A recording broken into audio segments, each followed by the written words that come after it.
Welcome everyone back. And hello to the ones joining us via live stream all over the world. We're happy to have you here. And I'm curious right now, actually, because you had 2 sessions. So I am curious to learn, what have you listened to, learned about? Did you have an aha moment? Is there anyone who would like to share? I would like to hear 1 or 2 voices. Anything you would like to share, an insight from session 1 or 2? Is there anyone? Yes. Can we have a mic down here, please? Yeah, the mic is coming. Oh, we're gonna. Oh, can you use this? Okay. Have to be about the session. How were the learning out of your session? How was your session? 1 or 2? The session. Hi, everyone. I think the panel was super. That was the point. Okay, but the session. I think what was really cool was I had a few insecurities about the corporate changemaker partnership, being a social entrepreneur myself and running 2 social businesses. And I assumed those insecurities was more on a personal or on a business level, saying that we're doing something wrong and everybody else has got it right. And the fact that during the session there was this innovative thing they did, it's called open space, where we were broken down. I think that was so cool, instead of just doing a Q&A, because we got to talk to the panelists deep end, and they said, we have no clue also. And we have 200,000 employees. So I was like, fabulous, cool. On the right path. So that was a great insight for me. Joining forces with having question marks together. I think this is also a place, I would say, of vulnerability, of sharing. Also, non-knowledge is important. We have a second person who wants to share. Okay, we have in the middle. Okay, this is going to be a mic exercise we can manage. Please hand the mic. Second and last input, please. What's your name? I promise I'll be quick. But first of all, this is so energizing. So I think these sessions for me were energizing, and thank you for putting them together. But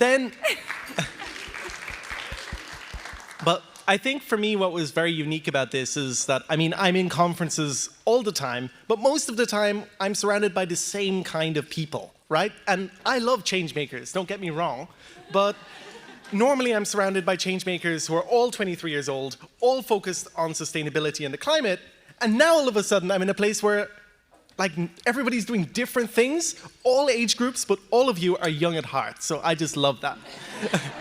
Welcome to the Ashoka Changemaker Summit. This is what it's about. Thank you for kind of summarizing quite well why we're here. In addition, because this is about diversity. This is about coming from different backgrounds, different identities, and sharing, learning, diving. And actually, you have more to share and dive this evening. Or besides, it's actually quite full, because we have the Hamburg Intro Tour on Diversity in LGBTQIA+. It's full, but the good news is Eugene Quinn will have another tour tomorrow, and it's going to be on Feminism for Men tour. So for the ones who feel the calling, there is still some spaces left. Please go to the app and check it out. And another thing that's going to happen today, and it's also full, but I still want to mention it because we're really happy and thankful that our colleagues from the Ashoka Africa continent team are here with us today. And they are hosting an Ashoka Africa intimate reception tonight, and we're curious to hear tomorrow how it went. One more logistical information. Tomorrow we're going to start at 9:30 already. It's 30 minutes earlier than we started today. And right here we're going to have a session on preparing young people to succeed as change makers, and many other great topics and sessions and panels. So just make sure you're here at 9:30 tomorrow. And this is already everything from the logistical part. Besides session 3 and 4 tomorrow, sign up in time. You've seen they are sold out quite quickly. And now we can move from the logistics to something quite interesting, because we have two not only beautiful human beings, but we have on the one hand the honor of witnessing a conversation between James Anderson about the listening city with Marie Ringler.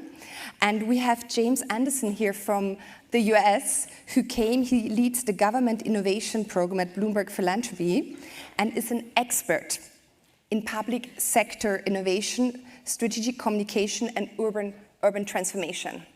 And as at Ashoka, we work with our partners and fellows to develop cities as hotspots for real change.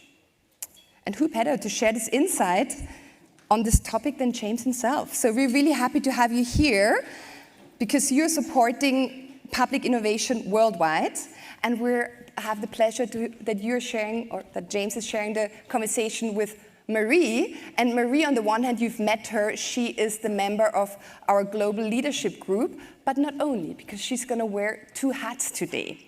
Marie will join us also with her former hat, and the former hat is an elected member of the Regional Parliament and City Council of Vienna.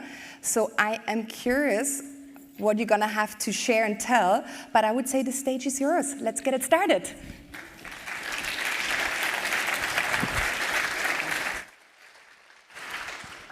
Thank you all for being here and joining us in this conversation. James and I already had a super fascinating conversation over coffee. And one of the key questions that we discussed is, why are cities even relevant? And I want to make a little show of hands here. Who lives in a city? Okay, the other way around. Who doesn't live in a city?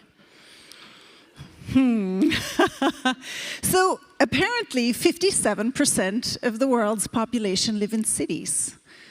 But is that the only reason that we should care about cities? James? Great. It's so nice to be here, and it is particularly wonderful to get to meet the social entrepreneurs and to learn about your ideas and just witness the passion that is filling up this room. It's really contagious and awesome, and it's an honor to be here. And thank you. It's great to be here. So I work at the Bloomberg Foundation, Bloomberg Philanthropies. Our funder and founder is Michael Bloomberg. He owns a company called Bloomberg LP. But perhaps more significantly for this conversation, he was the mayor of New York for 12 years. And when he left City Hall, he tasked us with building out a set of programs at the foundation and asked us to really think about cities as places of change. It was just mentioned hotspots for change. So the demographics certainly point us to cities. You know, in the next 20 years, 70% of the global population will live in cities. That means people in cities are directly impacted by the decisions of local governments, by elected leaders in those cities. As we can see around the world with issues like migration and houselessness, climate change, we either solve them or we don't in our cities. Federal and national governments make decisions, but at the end of the day, the last line of delivery, the last mile, is in cities. And so Bloomberg Philanthropies is unique amongst global foundations for this laser-like focus on cities as a unit of change. We also look to municipal governments. In every way, you know, if we want to do urban change at scale, we can't ignore the sort of foundational role that local governments can play, or the incredible way local governments can get in the way of change if we don't reform them, if we don't help them understand a different way of solving problems at urban scale. So both because people are moving there and because global problems are going to be solved at the local level through local action, we really focus there. The portfolio I lead is the Government Innovation Portfolio. We're really focused on city halls, and on, you know, my submission is, can we create city halls that are radically better at surfacing, testing, and scaling ambitious solutions to the problems that communities face? If we can rethink the role of local government as being a place and an institution that has that primary purpose, we need to surface, test, and scale more ambitious solutions, you can see a pathway to change. We do that in a number of ways. We do leadership training for mayors. We have a global community of 1,400 cities that are this year receiving leadership development. We do technical assistance in mayors. We teach, in city halls, we teach them how to innovate, how to look for ideas outside of the municipality and how to bring them in. And we help spread ideas, solutions between cities.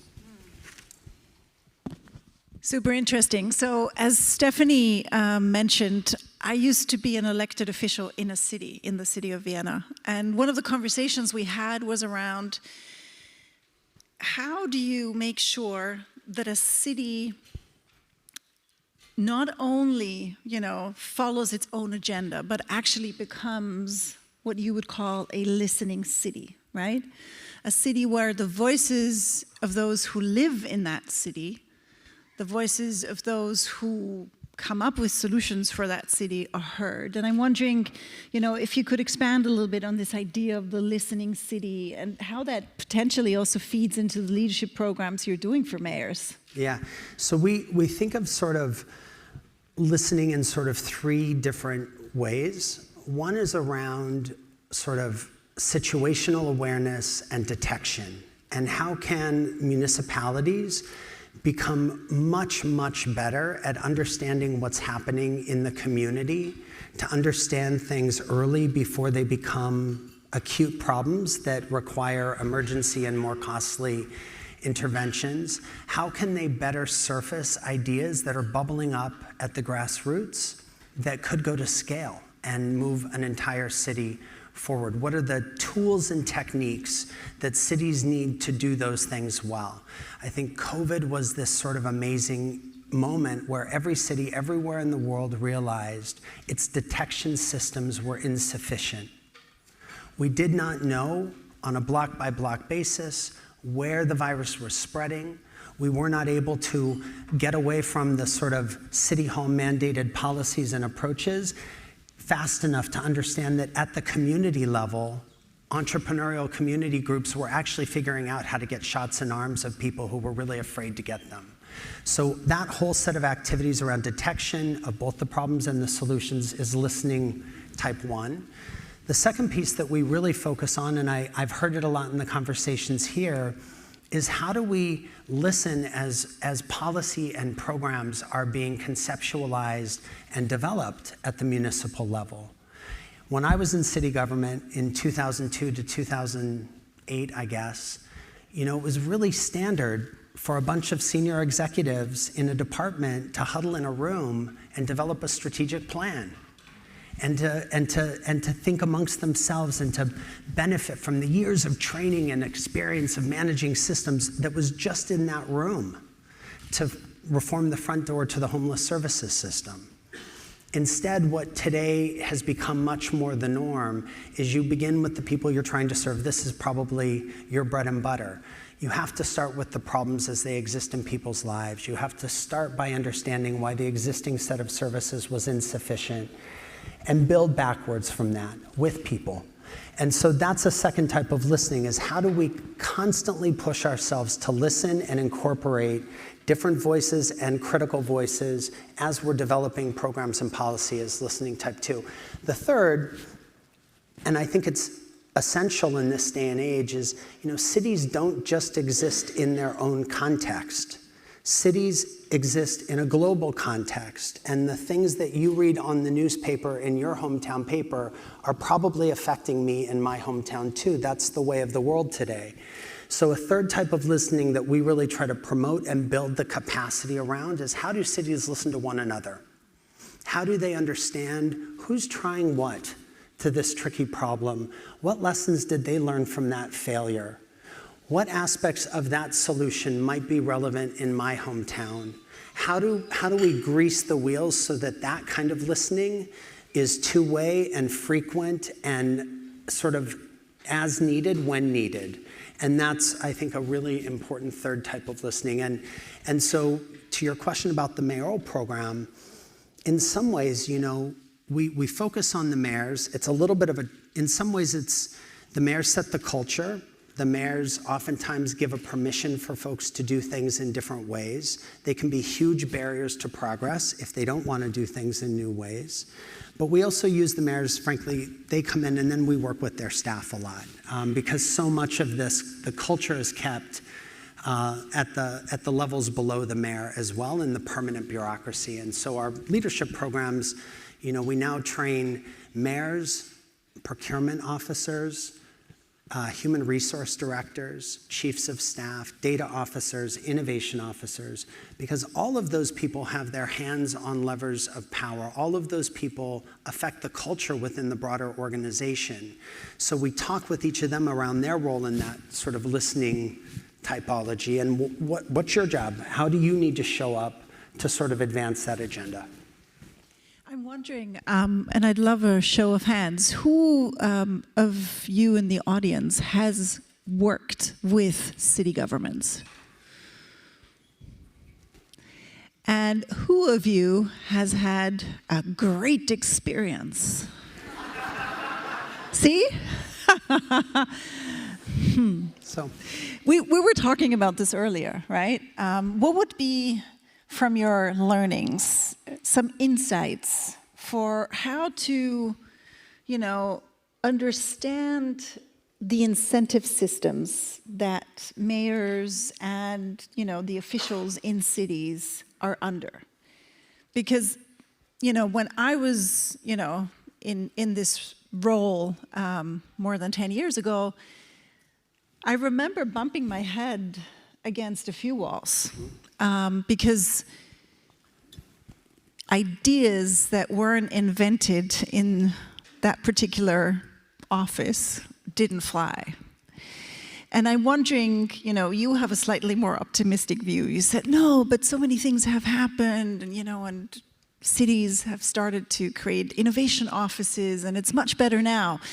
But I still wonder, we often talk about how social entrepreneurs are the experts at identifying a new way into a system that isn't maybe obvious because they reshape incentives or they create new incentives or because they build new bridges or bring in underutilized resources. So I'm wondering what creative approaches have you seen work? Yeah, and maybe a little bit of context. So when Marie and I were in government, it was 15 or so years ago, and I am an optimist. I don't think you can do any of the work that any of us does without being an optimist. But there has been a sea change in the 15 years since.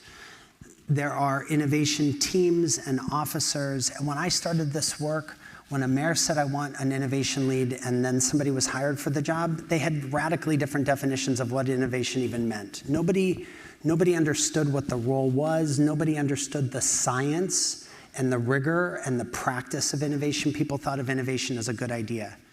And so today, we do see a real shift. There are front doors opening in municipalities all across our countries where there are teams and people, part of whose job is to listen to ideas from the outside.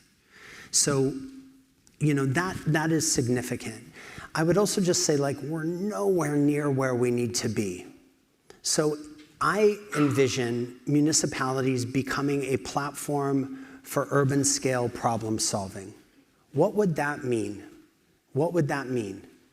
That would mean a willingness and an eagerness to elevate problems, to publicize problems and talk about them out loud, a willingness to look to the crowd, to the community, to other cities, to the evidence base, and find solutions and bring them in, an ability to test things. This is a democratic, accountable system. We need to find out if these things work so that we can give them additional funding, and then to really scale up the things that are working and challenge existing funding streams and shift existing funding streams. We're nowhere near that. But I think that's the role local governments must play in the cities of tomorrow, or the cities of tomorrow will be unable to solve the climate crisis and do all of the things that we need them to do. So we need a different engine under the hood of our municipalities than the one we inherited from the post-Fordist sort of progressive era, where everything was organized in silos, where everything, was really focused on service delivery. We're now at a moment where problems are horizontal and complex. They require multi-stakeholder engagement, and they absolutely require that municipalities look to the outside and bring ideas in. So that's a vision that's worth fighting for, and I think we need it. And I think that's an amazing and important vision for social entrepreneurs, because if local governments develop the capacity and the confidence to talk about their problems and to look to the community for answers, they find you. And that's really important. There are a number of mechanisms that give me hope. Mayors are now using problem-based procurement more and more and more. What does that mean? That means instead of going to market with a pre-specified product that they want to find the lowest cost bidder to supply, they are increasingly going with problems. I have this problem. I know not what shape the solution will be. I know not what type of organization will provide that solution. You tell me. That's beginning to happen in cities all over the place. Mayors are using open innovation, competitions where they turn to the crowd and say, I don't know how to solve this thermal, heating issue in my climate at this point in time. What are the technologies? What are the solutions that exist in the world that could help us meet this need, and turning outward? So I think both of those are very concrete things that we see in more and more cities, and again, just reinforces this idea that front doors are opening. Local governments and their leaders want to look outside. They're trying to find ways to do it. The bureaucracy doesn't like it. Bureaucracies don't want change. That's in their very nature. That's why they're also good things. But this is slow, challenging work of sort of coming up against a culture that says, well, that's not how we do things, and getting them to open the door, giving them a positive experience, and then building on that. So what very concretely would you say to one of the people here who have an amazing idea for cities that they know works, they've proven it, they have some scale? How would they approach getting that to every city in the world? Easy question. I have to think there's been some good thinking on this. Listen, this is something that I don't know the right answer to this, because I know some of you are working on problems that are not prioritized problems for a municipality.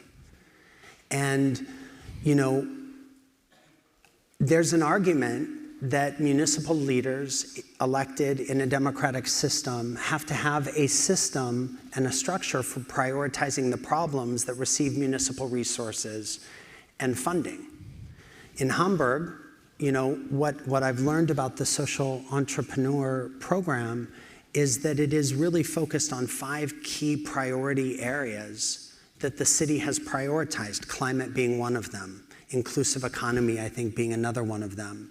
And so they're trying to grow an ecosystem, but their funding is really supporting the ideas that are coming up in those areas. So I think that this is a real vantage point challenge, and certainly something that deserves a lot of thinking between folks that work in the public sector and folks that are working around. That vantage point can be a deal killer. If I'm a mayor and I'm looking to solve a priority set of problems, and you come to me with this really great, powerful idea for some other problem that's 50 notches down on my priority list, chances are not high that you're going to catch their attention. Chances are not high you're going to catch their attention, and I'm not sure you should. This was a very interesting conversation we just had also earlier around, priorities versus the ability of many social innovators and change makers to see problems before society does, right? And I think, your point being, these are democratically elected people who've made a priority list, and that's the list we should go for, right?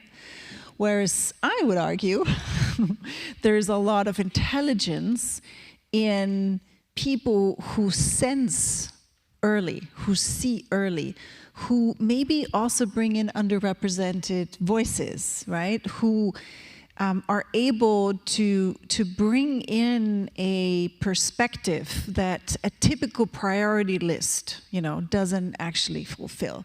And I'm wondering, is it always going to be, the priority list? Yeah, I recognize as you say that in many ways the short-sightedness of that.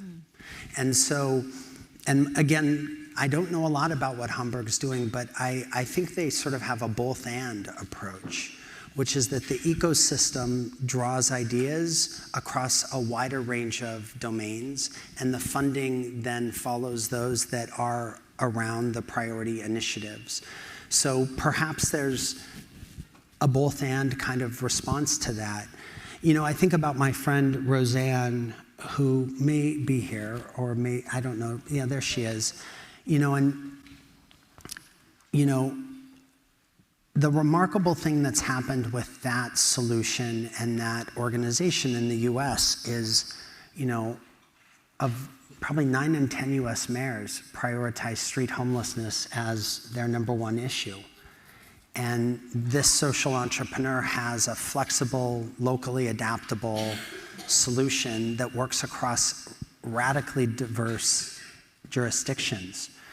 And so in a way, she's moved from nice to do to need to do. And she's influencing funding flows because mayors want what she's got. And I know that's not the answer for all of you, and it's not the answer for all of the solutions, but it does make me wonder, and maybe to your point, part of that power, that first type of listening I talked about, helping mayors and electeds understand what's bubbling up in the communities, may be a part of the advocacy and the ground softening that this community does to move these issues up on that priority list. I think it's very complicated and a really interesting thing for people that work on the inside. I'm no longer on the inside. I still think like I'm on the inside, but people who work with public sector people and people that work with social entrepreneurs, these are the bridges that we need to figure out how to cross. Maybe to close this conversation, and of course we could go on forever, but let's talk a little bit about the theme of this summit, which is true participation. And true participation comes from this insight of so many of us here in the audience that very often participation is tokenistic. And that even listening is tokenistic. I listen to you and then I go and do something else, right? I create a citizen assembly and I, put, dozens of people through a process of, creating policy and reform papers, and then I dismiss them. And of course, that sense of, being invited to say something and then that doesn't get picked up, I believe, is part of what fuels a lot of the discontent that we're seeing in our democracies today. So how do we avoid that? How do we make sure that whilst not every good idea will be picked up, there is that sense of true participation? I think of true participation as this almost like post-divide world where, and I do think about cities because I think they are the places we live, and they are places for organizing people, ideas, and resources. And I think about true participation as being that moment we get to where local government has become that platform for problem solving, and we don't see the divides. There's a seamless moving in and out of people and ideas that could potentially solve those problems. To me, that feels like a great goal. The question of tokenistic community engagement is a huge and critical issue. And honestly, community engagement has almost not been touched as a practice within municipalities for decades. So they're still using many tools that were developed decades ago that are rote, that are not meant to listen. They are meant to, they're for posturing. They're for procedural purposes. They're not for co-creation. I think that's one of the things that we, and I also will just say, I was an activist. I moved to New York in 1998 to work for an LGBTQ organization that focused on queer kids. And our group was focused on protecting them from discrimination and harassment in schools. And back then, this was ages ago.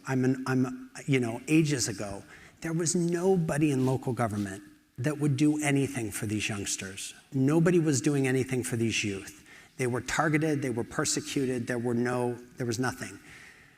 When I got a call from the Bloomberg administration and went into government, it was a real leap of faith. And what I found there, but have found consistently in our work in cities all over the world, there are people just like you that have chosen a different life, and that life is to work inside these systems to try to change them. What we're trying to do is give those people agency, to put processes and regulation and resources behind those people so that you're not having to dial and smile and find the bureaucrat who's happy to take your phone call, but that there are consistent, well-established and articulated points of entry. And I believe there are people on the inside who really want that too, which is why I think we win. I don't know if I answered your question. Yes, I mean, I like that we win. Maybe we can, as a very last question, sort of a bit of a radical creative approach here. One of the things that Ashoka does is focusing on thinking through what role we can play as a community in order to change the way we think about democracy. And of course, that includes reshaping the role that policymakers have.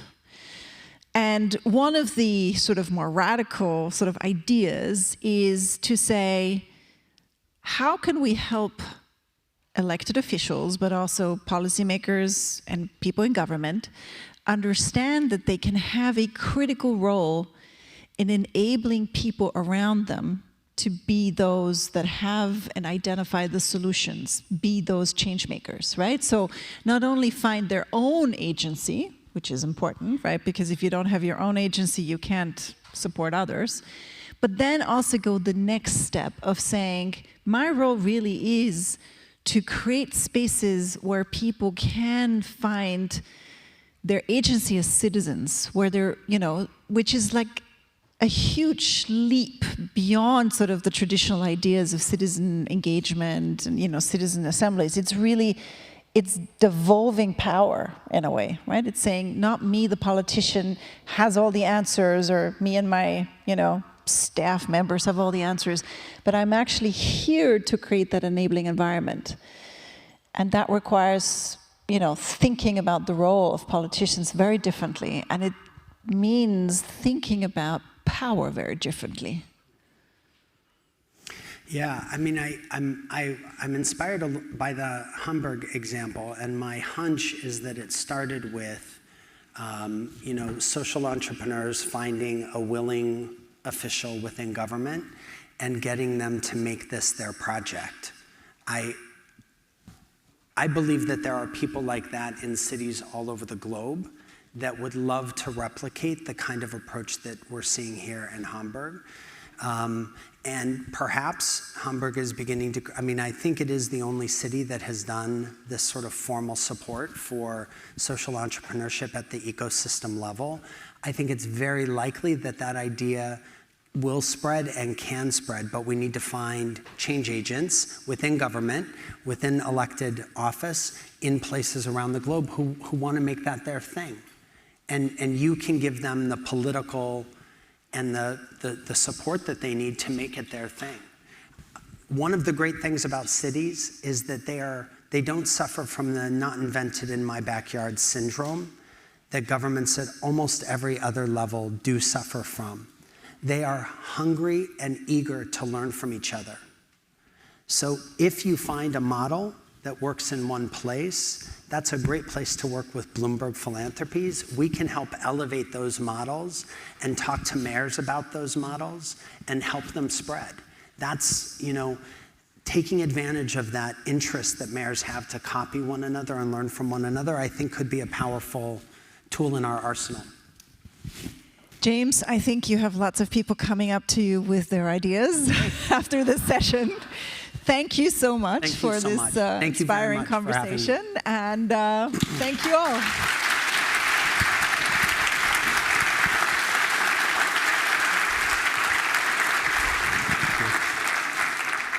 Thanks, Marie and James.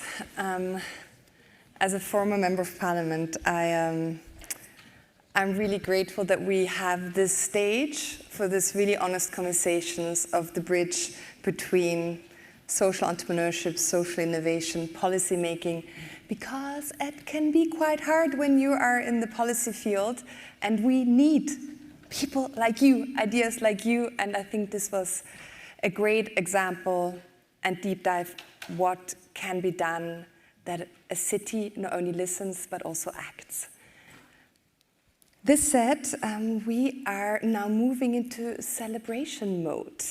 As promised, we have quite a lot to celebrate today. And the first celebration, we have a cake today, so we have we're going to share the cake between our new fellows. This is going to happen in a second. But before we're going to start, there is a group of people which are really important to us. Because on the one hand, we have Ashoka Fellows in the room. Where are you, Ashoka Fellows? Yay! Great to have you all here. Then we're so happy to have you all here. Young changemakers, we mentioned them already today. We have staff, we have partners. Without them, this would not be happen. We would not be happy, and this would not happen, because we need to collaborate with amazing to make things like the ACMS happen and create this platform. And we're friends of Ashoka in the room. And one more group I want to highlight right now, because we're celebrating you today. They are important supporters of our Everyone a Changemaker vision. They are our Ashoka Support Network members.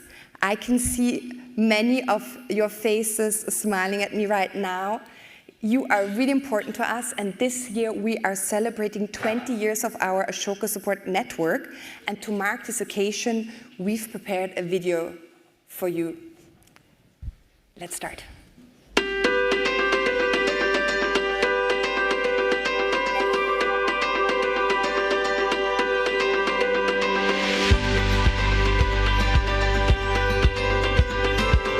This Everyone a Changemaker concept resonated so well that I've actually incorporated that Changemaker concept into my own personal brand. Actually, if I'm still a supporter 20 years later, it is because Ashoka remains a pioneer in social, societal, environmental issues and support to fellows. Why don't we start the ASN network in India? Because apparently there was no ASN network in India till we had this conversation. Because it was my clearest path towards my changemaker journey.